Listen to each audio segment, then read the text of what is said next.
Hunter. Derrière eux, la peinture s'écaillait. D'infimes fragments de plâtre tombaient, laissant à la surface un entrelac d'îles irrégulières. Elle tenait la maison, cette paroi jaune, demeurant là depuis des siècles peut-être. Sortie de terre, de la forêt d'à côté, de l'humus gras où poussait tout ce qui le pouvait encore, de la rivière sans nom, plus loin aussi. Le cours d'eau, cicatrice d'argent, circulant au milieu du vert profond, datait d'avant, de la préhistoire. Il les avait tous précédés. Le printemps venu, on s'y baignait parmi les libellules, au moindre rayon de soleil. On y pêchait des truites noires et or autrefois. Pour ce faire, il fallait couper à coups de faux les ronces et les fougères, et chacun dans la famille Èvre redoutait le moment où celle-ci ne recouvrerait plus qu'un filet d'eau glacée.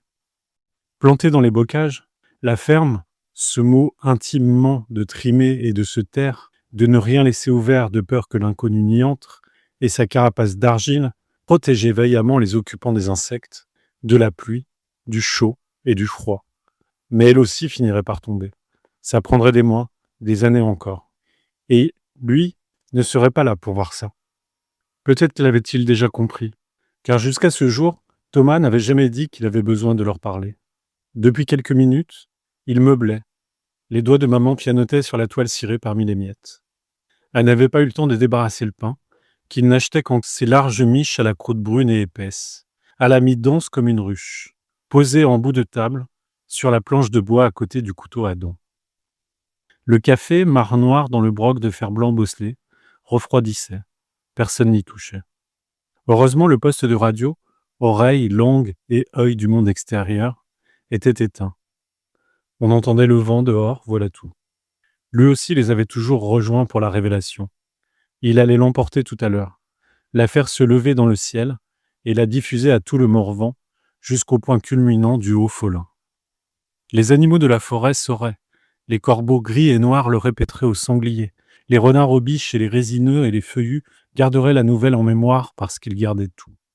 Les fougères, les fleurs, les plantes couvrant le massif hercynien chuchotaient déjà entre elles. Comme ce mur, il craquelait ses parents. Il vieillissait lentement.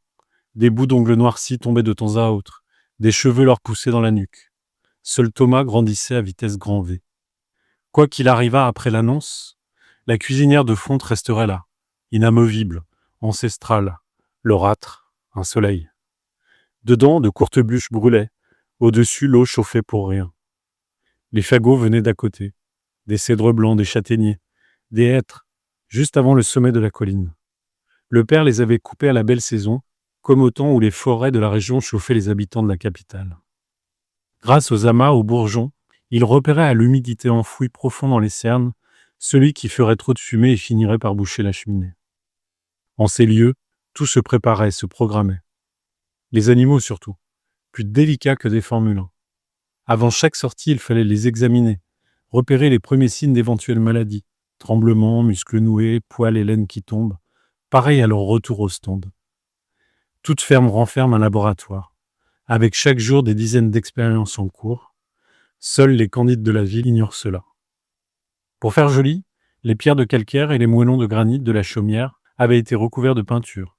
Cela devait dater d'après le grand-père, celui à qui il manquait un œil mais qui voyait tout.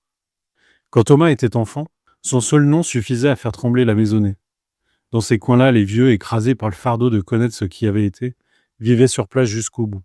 Les derniers arrivés ployaient sous leur régime jusqu'à la fin, après quoi c'était à leur tour de régner sur les suivants.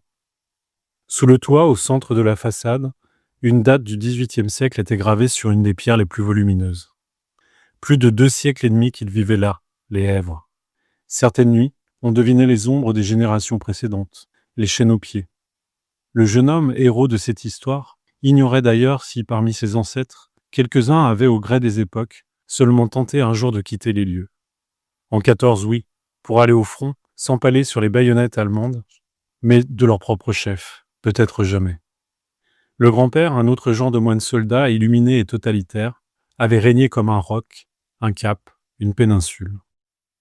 Ce soir-là, le père, au regard déboussolé et aux mains larges et usées, qui toute sa vie avait essayé de se dominer avant de dompter quiconque, portait encore sa salopette bleue. Il n'avait pas eu le temps de se changer et ne retournerait pas à la grange. La mère, sa petite mère, qui tenait la maisonnée à bout de bras, tordait ses fines menottes. Bien sûr, elle avait deviné. Quand Thomas ne put meubler plus longtemps de peur que l'un d'entre eux n'explose d'impatience et ne brise la table, il y vint. Le messager sauta de la falaise et commença à évoquer l'entreprise, celle à l'étrange nom anglo-saxon, avec laquelle il collaborait depuis des mois, celle qui le faisait travailler la nuit et ne pas sortir de la journée.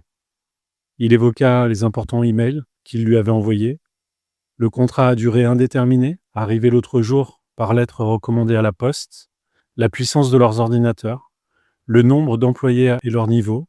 Il insista sur les investisseurs, le réseau des sous-traitants, le rayonnement international, le développement, la croissance, les tâches qu'il lui proposait et qu'il ne pouvait accomplir à la ferme.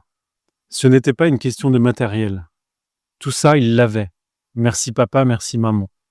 La bête au prix indécent occupant la moitié de sa chambre fonctionnait parfaitement.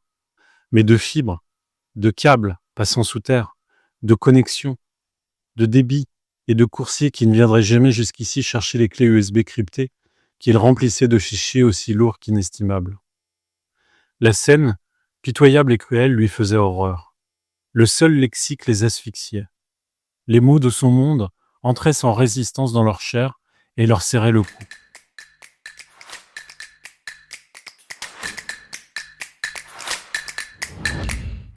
Vous écoutez Incipit et aujourd'hui, c'est Fabuleux qui se livre. Le principe est toujours le même, un podcast lecture en 15 minutes ou presque, qui donne vie et voix aux premiers mots d'un livre et vous donne envie de découvrir les suivants, ou pas. Je suis Fabuleux, amoureux des jolies lettres et des belles histoires. Vous venez d'écouter l'Incipit de La Vallée d'Arnaud Sagnard, publié au Seuil au tout début de l'année 2025. Dans ce livre, Arnaud Sagnard nous raconte un personnage plutôt discret, Thomas Èvre. Thomas Èvre, héros, anti-héros, presque un personnage réel, j'ai envie de dire. Thomas Èvre, vous auriez pu le rencontrer, le connaître, vous pourriez encore le croiser aujourd'hui. Il a des capacités un peu particulières. Même son employeur ne saurait dire d'où elles viennent. Ce qu'on peut dire, c'est ce que nous raconte Arnaud Sagnard, c'est qu'il est peut-être le fils d'un de ces derniers paysans de Bourgogne. Mais il n'en est pas moins l'un des meilleurs codeurs de sa génération. Et après cette vallée d'Avalon, en Bourgogne, une autre vallée lui est peut-être promise, de l'autre côté de l'Atlantique, une vallée aujourd'hui connue de tous. C'est pourtant dans les replis de cette vallée ancienne, dans le repli de sa chambre qu'il est clos. On peut parler volontiers d'un transfuge de classe comme d'un transfuge de territoire. Un enfant prodigue qui d'une vallée à l'autre aura le sentiment permanent de trahir les siens. Qui sont-ils ces orphelins en puissance, ces dévots, ces petits génies du nouveau monde, en train d'abattre les murs d'une société qui s'effondre, un monde révolu, devenu impotent? Ils sont des vrais chevals de Troie en fait, ces bêta-testeurs. Ils ont leur confrérie, leur syntaxe, leur projet. Et ils participent peut-être à ce qu'on pourrait appeler une troisième guerre mondiale en quelque sorte, celle du contrôle du désir des individus. Parce qu'avec leurs dons, avec leurs capacités, ils abattent les murs entre l'intérieur et l'extérieur, entre la fiction et le réel, pour peut-être l'avènement d'un nouveau monde où la vallée, de l'autre côté de l'Atlantique, aura une emprise totale sur le monde.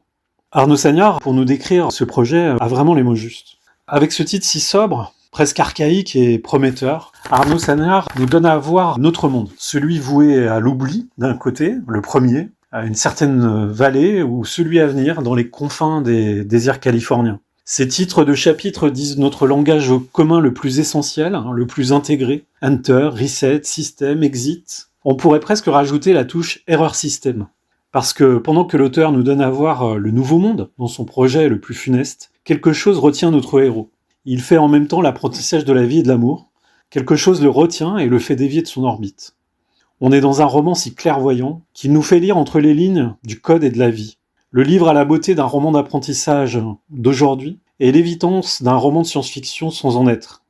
Mais avant la sortie, l'échappée, la touche escape en quelque sorte, il est intéressant d'intégrer un peu le programme, la source, et ne plus feindre d'être dépaysé. Une dématérialisation est en cours, mais plus qu'un programme, c'est une idéologie. Alors, si vous voulez en quelque sorte vous déprogrammer et foutre le camp, je vous conseille vivement la lecture du fabuleux livre d'Arnaud Sagnard, La Vallée, publié au Seuil.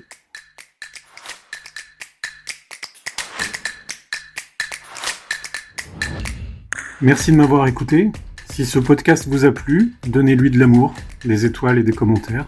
Et abonnez-vous aussi. Je vous dis à très bientôt pour de nouvelles lectures.